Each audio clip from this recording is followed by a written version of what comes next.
If I'd met you first, I wouldn't have married him. The words hit me like a slap across the face, but I didn't flinch, not visibly anyway. If I'd met you first, I wouldn't have married him. Claire's voice carried across the half-empty conference room, barely audible over the jazz quartet playing in the corner of our company's anniversary party. She leaned closer to Gavin Reese, her fingers brushing his forearm in a way that made my stomach clench. I stood frozen in the doorway, hidden behind a potted plant like some pathetic spy. Gavin's response came with that trademark smirk of his, the one that had charmed half the women in accounting. Your loss. I should have walked in, should have cleared my throat, made my presence known, acted like the husband I was supposed to be. Instead, I memorized every detail. The way Claire's shoulders angled toward him, how her left hand twisted her wedding ring while her right hand touched his arm. The music seemed to muffle, like my ears were stuffed with cotton, and all I could hear was the thunderous beating of my own heart. They didn't notice me. Why would they? I was just Evan Marrow, mid-level operations manager, the guy who handled property contracts and made sure the coffee machine got serviced. Invisible, forgettable, but not stupid. I backed away from the doorway, my dress shoes silent on the polished floor.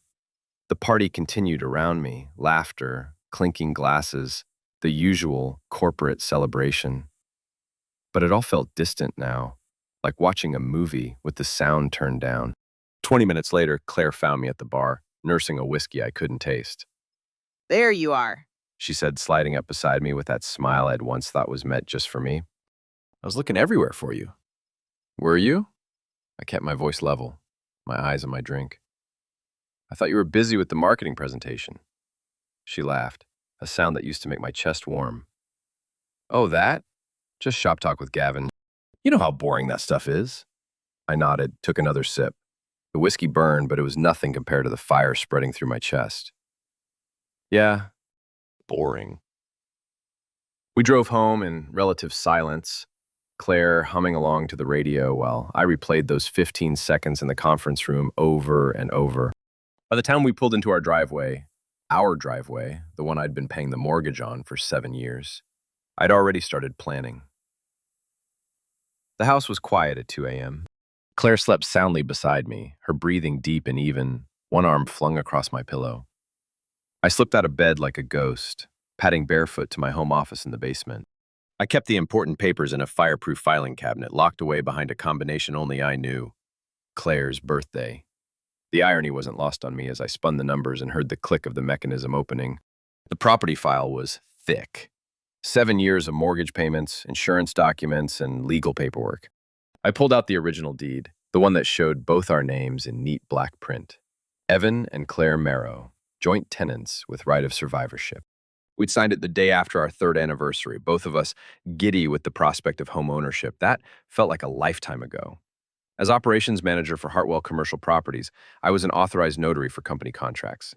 I'd signed thousands of documents over the years, witness signatures, validated transfers. The process was second nature to me now. But I'd never used those skills for something personal. Until tonight. I pulled out a blank quitclaim deed form from my office supplies, one of the generic templates we used for smaller property transfers. My hands were steady as I filled in the details. The property address, the legal description copied verbatim from our mortgage documents, the current owners listed as grantors. But in the grantee section, the part that showed who would receive the property, I wrote only one name, Evan Marrow. The deed would transfer Claire's interest in the house to me for the princely sum of $1, a standard amount for family transfers. All it needed was her signature, properly notarized and filing with the county recorder's office. Getting her signature was the tricky part. The printer hummed quietly as I made copies, the sound somehow ominous in the silence of the basement.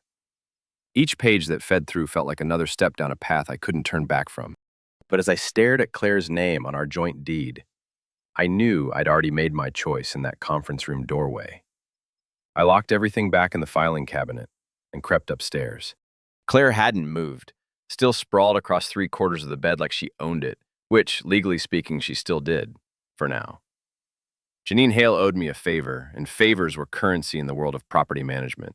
6 months ago, when the county was cutting staff and her job was on the chopping block, I'd testified at the budget hearing about how efficient she was, how much easier she made the transfer process for our commercial deals. It had saved her position. Now it was time to collect. I met her at Rosie's Diner on Thursday morning, a place where half the county employees grab coffee before work. Janine looked tired, her graying hair pulled back in a messy bun, reading glasses perched on her nose as she scrolled through her phone.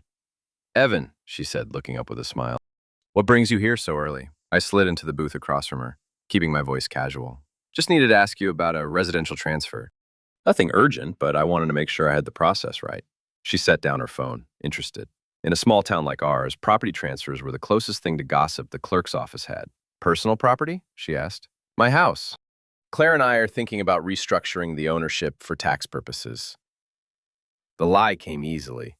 Practice from 3 sleepless nights of rehearsal. "Moving it to sole ownership under my name. I've got all the paperwork ready, just wanted to know about the timing." Janine nodded knowingly. "Smart move, especially with the new assessment coming up. You'll want to get it filed before the deadline." That's what I figured. The thing is, Claire's traveling for work next week, and I'd hate for this to get delayed by scheduling conflicts. I pulled out the prepared quitclaim deed, signed and notarized with Claire's forged signature. It was a decent forgery. I'd practiced her signature for hours, studying old birthday cards and grocery lists. Not perfect, but close enough for a casual glance. "If I brought this by today, could you get it into the system? I know you're busy, but..." "For you? Of course." Janine took the document, glanced at it briefly. "This looks good. Clean signatures, proper notarization. I can have it logged in the pending transfers today, effective immediately. It'll show up in the public records within 48 hours. My heart hammered, but I kept my expression grateful rather than relieved. "You're a lifesaver, Janine. I really appreciate it." She waved off my thanks. "Just remember me when you're picking contractors for your next big project." We chatted for a few more minutes about nothing important: the weather, the upcoming county fair, mutual acquaintances. Normal conversation between two people who worked in the same small-town ecosystem. Nothing memorable or suspicious. By the time I left the diner, my house was legally mine alone. Claire just didn't know it yet. The corporate plaza parking garage was empty at midnight, just rows of concrete columns and the ghostly glow of security lights. I'd driven here without conscious thought, my hands turning the wheel while my mind replayed the scene I couldn't stop imagining. I parked in the far corner, away from the cameras, and sat in the silence of my sedan. The steering wheel was cool under my palms as I gripped it, knuckles white with tension. If I'd met you first, I wouldn't have married him. I could hear Claire's voice as clearly as if she were sitting beside me. The casual cruelty of it. The way she dismissed 7 years of marriage with one throwaway line to impress a coworker. My right fist clenched involuntarily. I brought it down hard on the steering wheel. The horn gave a brief, sharp bleat that echoed through the empty garage. Again. The sound was satisfying, like popping bubble wrap or cracking knuckles. And I closed my eyes and pictured Gavin's face. That smug smile, those perfect teeth, the way he'd looked at my wife like she was already his. In my mind, I saw my fist connecting with his jaw, felt the impact traveling up my arm, watched his expression change from arrogance to shock. The fantasy was so vivid I could almost taste the adrenaline. But fantasies weren't enough anymore. I'd spent 3 days watching them at work, noting how they found excuses to be near each other, how their conversations lasted just a beat too long. Claire had started wearing different perfume, something younger and more aggressive than her usual scent. She checked her phone constantly, smiling at messages I wasn't meant to see. I opened my eyes and stared at my reflection in the rearview mirror. The man looking back at me was tired, older than his 34 years, with the kind of soft features that made people forget he was in the room. But behind the wire-rimmed glasses, my eyes held something new. A cold calculation that even I didn't fully recognize. I practiced the words I'd rehearsed in my head. "Your loss? Not really, I just moved the house deed into my name only. You're standing in my place today." The sound of my own voice in the empty car was strange, almost foreign, but it would work. It had to work. I drove home to find Claire already asleep, her phone charging on the nightstand with the screen facing down. I didn't try to look at her messages. I already knew enough. The Hartwell account signing was our biggest deal of the quarter, a commercial lease that would net the company 6 figures in commissions. The conference room was packed with suits, legal documents spread across the polished table like battle plans. I'd arrived early, setting up my laptop and organizing the contract folders with the methodical precision that had earned me my reputation for reliability. The clients, developers from the state capitol, were already impressed by our preparation. Everything was going perfectly. Then Claire walked in, with Gavin right behind her. "Sorry we're late," she said, addressing the room but looking directly at me. "Last-minute prep on the marketing materials." She took a seat directly across from me, Gavin settling beside her, close enough that their shoulders almost touched. It wasn't an accident. Our conference room had 12 chairs and at least 6 were empty. They'd chosen to sit together, chosen to make their partnership visible to everyone in the room. "No problem," I said, my voice steady as I handed out signature pages. "We're just getting started." The signing itself was routine. Initial here, sign there, witness signatures on the transfer documents. But I found myself hyper-aware of every interaction between Claire and Gavin. The way she leaned toward him when explaining the property assessment, how he laughed just a little too loudly at her jokes, the brief touch of her hand on his wrist when she pointed out a clause in the contract. Small gestures, meaningless to anyone who wasn't looking for them. But I was looking. I was cataloging every glance, every smile, every moment that confirmed what I already knew. The clients seemed oblivious, focused on the details of their lease agreement and the potential for expansion properties. Our boss, Patricia, was in full schmooze mode, discussing market trends and future opportunities, the normal buzz of a successful business meeting. I signed my name with careful precision on each document, the pen scratching against paper in a rhythm that felt almost musical. Each signature was another step in a process that had started in that conference room doorway and would end when I decided it would end. "Excellent work, everyone," Patricia announced as we finished the last document. "I think this calls for a celebration." She gestured toward the adjoining room where our hospitality team had set up a cocktail reception. Champagne, catered appetizers, the usual corporate victory lap. The clients were already moving in that direction, ready to toast their new partnership. Claire stood up, smoothing her skirt with one hand while the other briefly touched Gavin's shoulder. "Ready for some champagne?" she asked him, her voice carrying that flirtatious lilt I remembered from our early dating days. "Absolutely," he replied, that familiar smirk spreading across his face. "I think we've earned it." I followed them toward the reception, my heart rate steady despite the adrenaline beginning to course through my veins. Everything was falling into place exactly as I'd imagined during those late-night rehearsals in the parking garage. Time to see if reality lived up to the fantasy. The cocktail reception was in full swing by the time I made my move. The clients were deep in conversation with Patricia about expansion opportunities, champagne glasses in hand, everyone basking in the glow of a successful deal. Claire and Gavin had positioned themselves near the floor-to-ceiling windows, the city skyline serving as their backdrop. They looked like they were posing for a corporate magazine spread, successful, attractive, perfectly matched.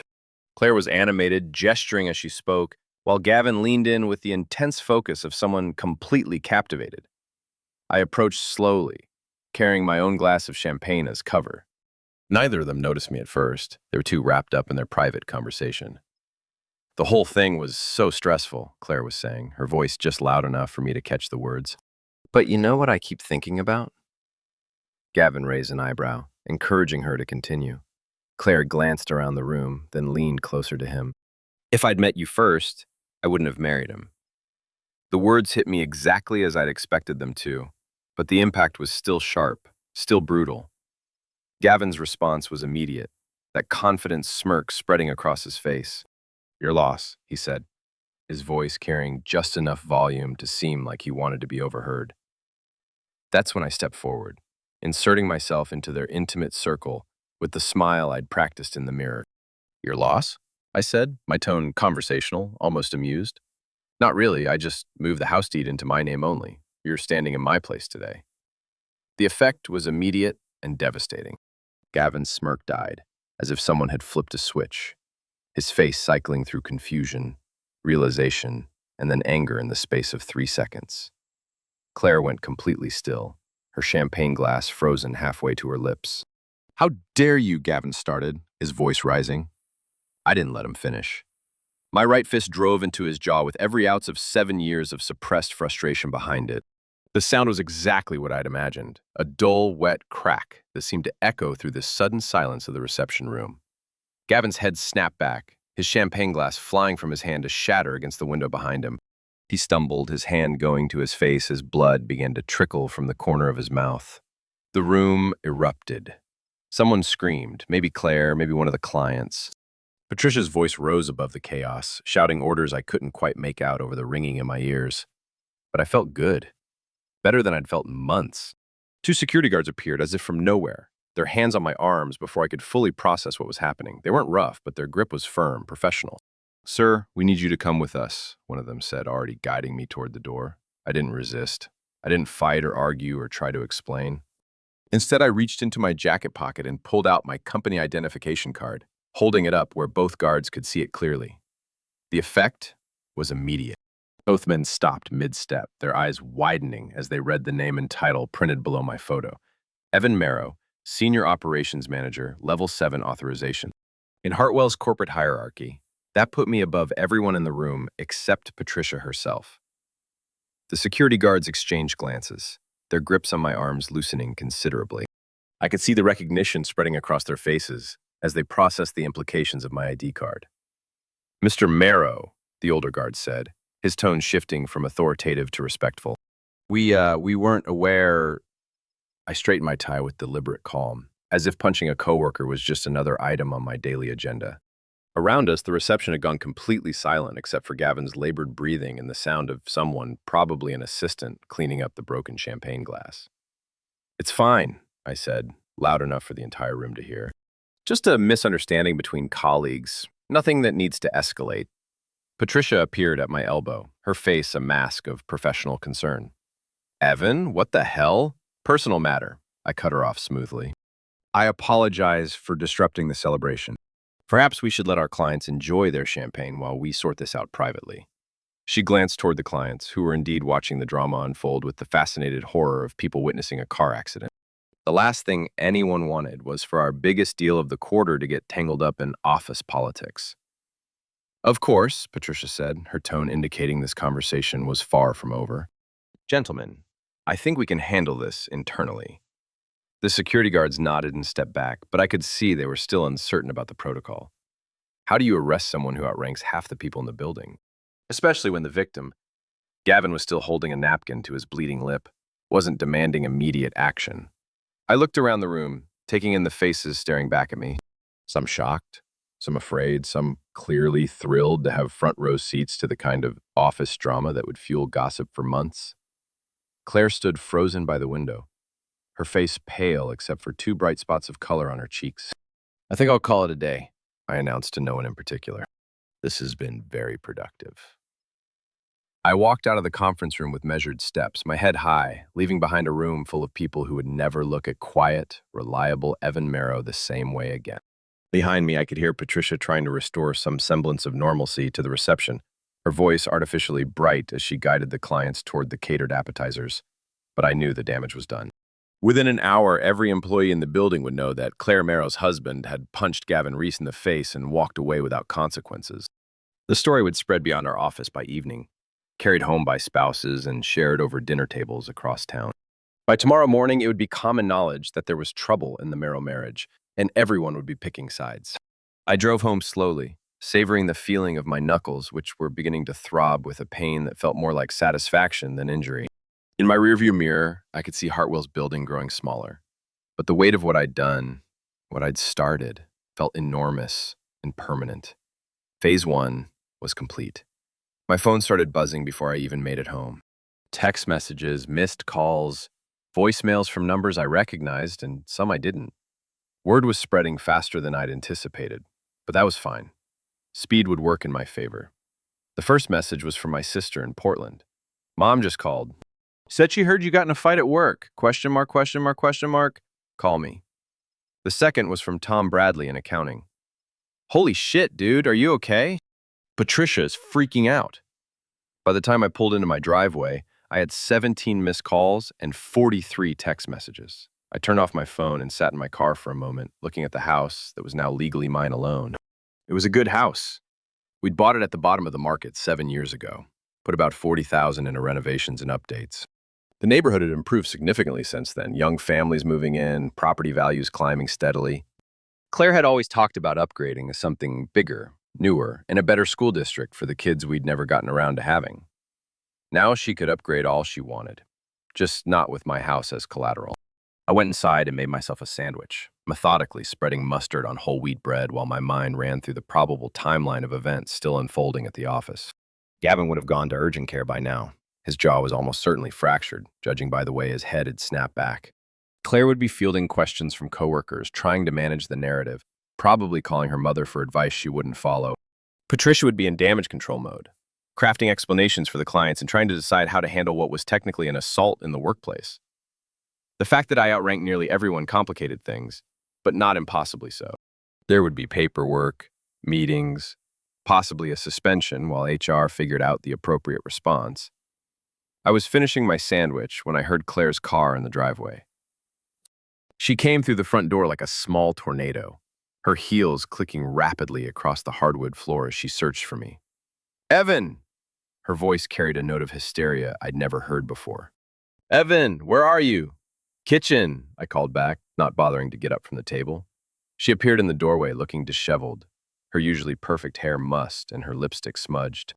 Her eyes were red-rimmed but dry, angry tears rather than sad ones. "What the hell was that?" she demanded, her hands on her hips in a pose that used to intimidate me. "You punched Gavin in the face, in front of clients." "In front of everyone." I took another bite of my sandwich, chewing slowly before answering. He had it coming. "He had it coming?" Her voice went up an octave. "Evan, he might press charges. You could lose your job." "What were you thinking?" "I was thinking," I said calmly, "about what you said to him, both times." That stopped her cold. The color drained from her face as she realized I'd overheard more than just the conversation at the reception. "Both times?" she repeated, her voice smaller now. "The anniversary party last week. The exact same line. If I'd met you first, I wouldn't have married him." Very romantic, Claire. Very original.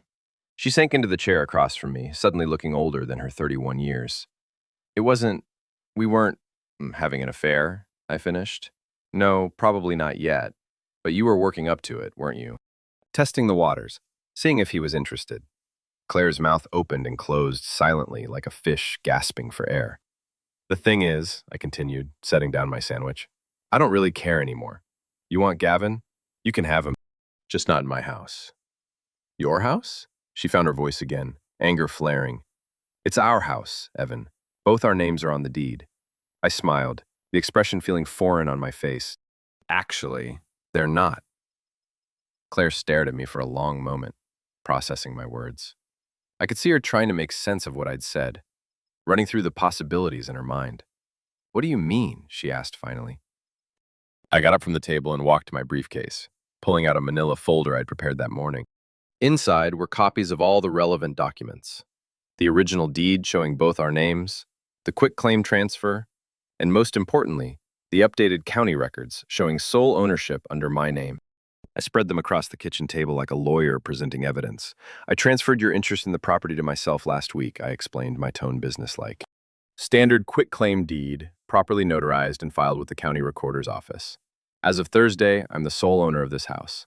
Claire picked up the documents with shaking hands, scanning the legal language. Her face went through a series of expressions: confusion, disbelief, and finally, dawning horror. "This is fake," she said, but her voice lacked conviction. You can't forge my signature." "I didn't forge anything," I lied smoothly. "You signed it yourself 3 months ago. Don't you remember? You were rushing to get to your book club, said you'd sign whatever I put in front of you as long as it wasn't divorce papers." It was a believable lie. Claire had indeed signed documents without reading them before, trusting me to handle the financial and legal aspects of our marriage. But she was shaking her head, her confidence growing. "No, I would remember signing something this important." "This is fraud, Evan.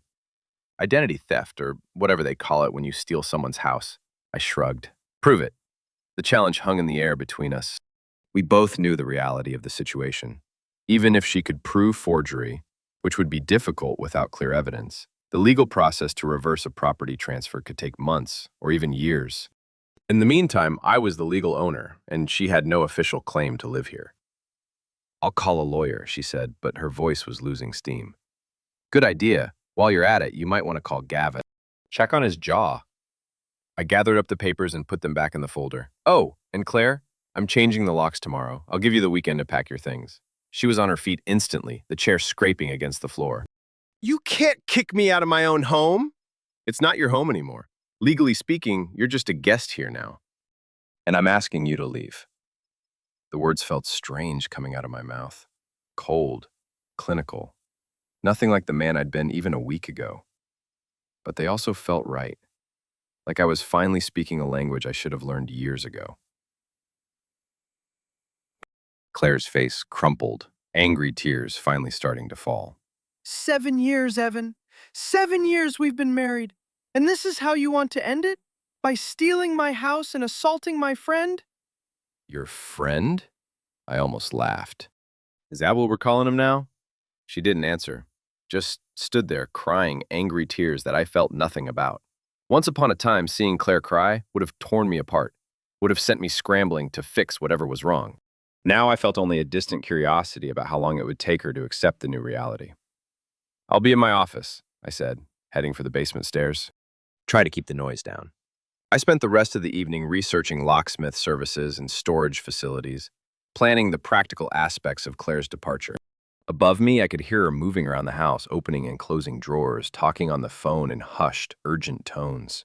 Probably calling her mother, her sister, maybe even Gavin if his jaw wasn't too damaged for conversation. Let them all plot and plan. I had the law on my side now, and that trumped everything else. Saturday morning dawned clear and cold, the kind of crisp October day that made the changing leaves look like they were on fire. I was up early, coffee in hand, watching from the kitchen window as Claire loaded boxes into her car with mechanical efficiency. She'd been at it since sunrise, carrying out 7 years of accumulated possessions in a steady stream of cardboard and suitcases. Her movements were sharp, angry. But there was also something defeated in the set of her shoulders that told me the fight had gone out of her somewhere during the night. The locksmith arrived at 9 o'clock sharp, a grizzled man named Pete, who ran a family business downtown. He looked around the house with professional interest while I explained what I needed. Standard deadbolts on all exterior doors, I told him. Front, back, and the side door to the garage, and I want the kind that can't be picked easily. Pete nodded. High security stuff, huh? You having trouble with break-ins? Something like that. He got to work while I sat on the front porch, drinking coffee and watching Claire arrange boxes in the trunk of her sedan. She was trying to fit too much into too small a space, growing frustrated as physics refused to cooperate with her emotions. Need some help? I called out. She shot me a look that could have melted steel. I'm fine. 20 minutes later, she gave up in the truck and started loading boxes into the back seat and passenger seat, creating a wall of cardboard that blocked her view out the right side of the car. It wasn't safe, and we both knew it, but she was determined to take everything in one trip. Pride was a hell of a thing. Pete finished with the front door and moved to the back of the house, his drill making sharp, efficient sounds that echoed through the empty rooms. Each new lock was another nail in the coffin of my old life, another barrier between then and now. Around noon, a pickup truck pulled into the driveway behind Claire's overloaded sedan. I recognized it immediately. Gavin's blue Ford, the one he'd been so proud of when he bought it last spring. He climbed out slowly, moving like a man whose head hurt, and I could see the purple bruising along his jawline even from my position on the porch. He wore a soft neck brace, the kind they give you in the emergency room when they want to be cautious about potential injuries. It looked ridiculous on him, destroying his usual image of effortless confidence. Claire rushed to meet him, and they had a brief conversation I couldn't hear from my spot across the yard. Lots of gesturing, some pointing in my direction. What looked like an argument about strategy. Finally, they both turned toward the house and started walking up the front path. I stood up, set my coffee mug on the porch railing, and waited. Gavin walked with the careful gait of someone whose equilibrium wasn't quite right, probably a mild concussion to go with the fractured jaw. He stopped at the bottom of the porch steps, looking up at me with eyes that held equal parts hatred and wariness. Evan, he said, his voice slightly slurred by the swelling. We need to talk. Do we? I kept my tone conversational, polite. About what? Claire stepped up beside him, her face flushed with anger or embarrassment or both. About ending this ridiculous charade. About you acting like an adult instead of a petulant child. Interesting choice of words coming from you. Gavin took a careful breath, wincing as if the movement hurt his ribs. Look, I know you're angry. You have every right to be angry. But taking it out on Claire isn't the answer. She's done nothing wrong. Nothing wrong? I almost smiled. Is that your professional opinion, Dr. Reese? I'm not a doctor and you know it. No, you're a marketing coordinator with delusions of grandeur and a talent for seducing other men's wives. The words hit him like a physical blow. His face went red above the neck brace, and for a moment I thought he might try to charge up the porch steps. But whatever painkillers he was on seemed to be keeping his aggression in check. "You're making a mistake," he said instead. "A big one. Claire deserves better than this." "You're absolutely right," I agreed. "She deserves exactly what she's getting." Pete chose that moment to emerge from the house, his toolbox in one hand and a ring of new keys in the other. He looked between me and the couple in the yard, clearly sensing tension, but too professional to comment on it. "All done, Mr. Marrow," he said, handing me the keys. "High-security deadbolts on all 3 doors, like you wanted. These'll keep out anyone who doesn't belong here." I thanked him and paid in cash, adding a generous tip that made him smile. He packed up his truck and drove away, leaving me alone with Claire and her broken knight and slightly dented armor. "There you have it," I said, holding up the new keys where they could both see them clearly. "The locks have been changed. Time to go." Claire's composure finally cracked. "This is insane, Evan. You can't just throw away 7 years of marriage because you heard me make one stupid comment." "One comment?" I descended the porch steps slowly, deliberately. "Claire, I watched you flirt with him for weeks. I saw the way you dressed differently when you knew he'd be in meetings. I noticed when you started wearing perfume to work again after months of not bothering. Each word was a scalpel, precise and sharp." Gavin's face was getting redder, but Claire was going pale. "Those are normal things," she said, but her voice lacked conviction. "Work friends joke around. It doesn't mean anything. Work friends don't tell each other they wish they'd met before their marriages. Work friends don't touch arms and lean in close during conversations about quarterly reports."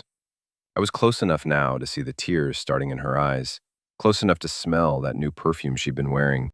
It was probably expensive, probably something Gavin had complimented. "You want to know the really pathetic part?" I continued. "I would have forgiven you. Even after I heard what you said at the anniversary party, I was ready to pretend it never happened. Ready to go back to being the reliable, invisible husband who handled the mortgage payments and never asked difficult questions." Gavin stepped forward, his movement clumsy but determined. "That's enough. You've made your point." "Have I?" I looked at him directly for the first time since he'd arrived. "Because I'm not sure you understand the situation yet. This is my property now. You're trespassing." "We're not trespassing," Claire said quickly. "I live here. I have rights." I pulled out my phone and opened the county recorder's website, navigating to the property search page. Within seconds, I had the current deed information displayed on my screen. "See for yourself," I said, holding the phone out where they could both read it. "Official county records, sole owner Evan Marrow, no other names listed." Claire stared at the screen like it might change if she looked hard enough. Gavin squinted at it, probably having trouble focusing with his concussion. "This has to be illegal," Gavin said finally. "You can't just steal someone's property." "I didn't steal anything. I used a perfectly legal quitclaim deed to transfer ownership. Ask any real estate lawyer. It's done thousands of times every year." "But she didn't really sign it," Claire said, her voice desperate. "Tell him, Evan. Tell him you forged my signature." I looked at her for a long moment, letting the silence stretch between us. When I finally spoke, my voice was soft, almost gentle. "Claire, you signed a lot of documents over the years. Mortgage refinancing, insurance updates, tax papers. You trusted me to handle the legal details because you said they were boring.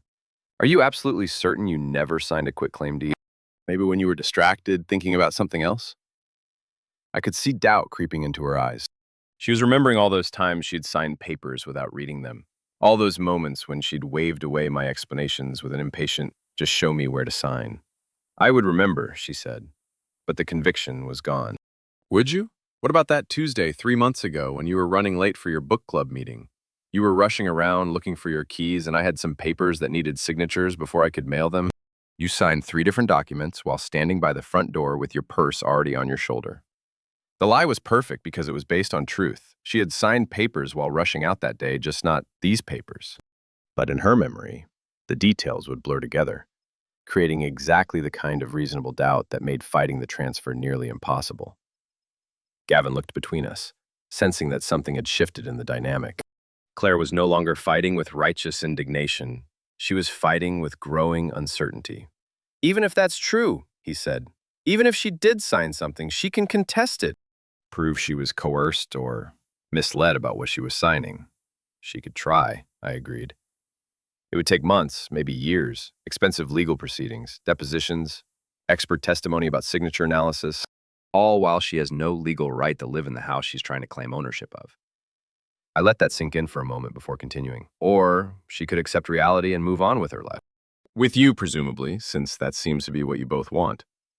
Claire looked at Gavin, and I saw something pass between them. A moment of communication that confirmed everything I'd suspected.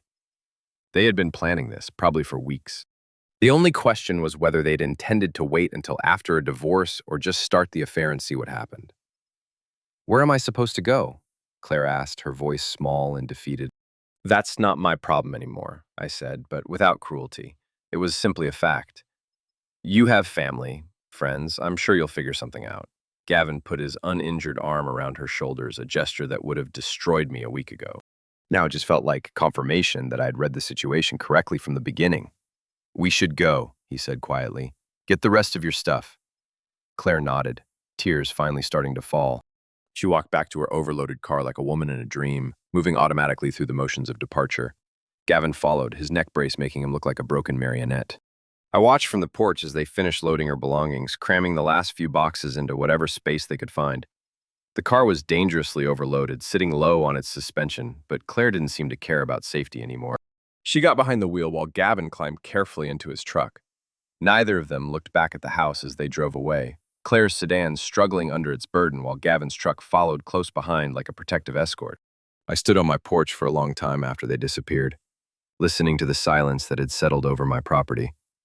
The October air was getting colder as the sun moved lower in the sky, but I felt warm for the first time in weeks. Inside the house, I walked through rooms that suddenly felt larger, emptier, more like my own. Claire had taken her personal belongings, but left most of the furniture, probably because there wasn't room in her car, or because she still harbored some fantasy that this was temporary. In the living room, I took down our wedding photo from the mantelpiece and carried it to the kitchen trash can. The glass made a satisfying sound when it hit the bottom of the bin. Then I went to my home office and pulled out the manila folder containing all the property documents. The original deed with both our names went into the paper shredder, followed by our mortgage application and the insurance policies that listed Claire as co-owner. Finally, I took the new deed, the one that showed my name alone, and walked back upstairs to the living room. I found a simple black frame in the closet, the kind used for diplomas or certificates, and carefully mounted the document inside it. The deed looked official and permanent, hanging on the wall where our wedding photo had been, like a diploma certifying my graduation from marriage to independence. I made myself dinner, steak, medium rare, cooked exactly the way I liked it without having to consider anyone else's preferences. I opened a bottle of wine that had been aging in the basement, a good Cabernet that Claire had always said was too expensive for regular occasions. As I ate, I thought about Monday morning, about walking into the office and facing whatever consequences awaited me there. Patricia would want explanations. HR would probably mandate counseling or anger management classes. There might be a suspension, possibly even termination, depending on how badly Gavin's injuries were documented. But I found I didn't care about any of that. I had savings enough to last several months, and my reputation in the local property management community was strong enough to weather one incident of workplace violence. Especially when that incident involved a man defending his marriage against a predatory coworker. The story would get around, but not necessarily in a way that hurt me. There were a lot of married men in this town who would understand exactly what I'd done and why I'd done it. I finished my steak and poured another glass of wine, then walked out to the front porch to watch the sunset. The neighborhood was quiet, families inside having dinner, preparing for Sunday and the week ahead. A car drove slowly past my house, and I recognized Gavin's truck in the gathering twilight. He was probably driving Claire around, looking for apartments or temporary housing, dealing with the practical reality of what happened when someone suddenly found themselves homeless. The truck didn't stop, but I raised my wine glass in a small salute anyway. A toast to new beginnings, to the end of being taken for granted, to the satisfying weight of house keys that belonged to me alone. When the truck disappeared around the corner, I went back inside and locked the door behind me. The new deadbolt turned smoothly, sealing me into my quiet, empty, perfect house. For the first time in months, I slept deeply and without dreams.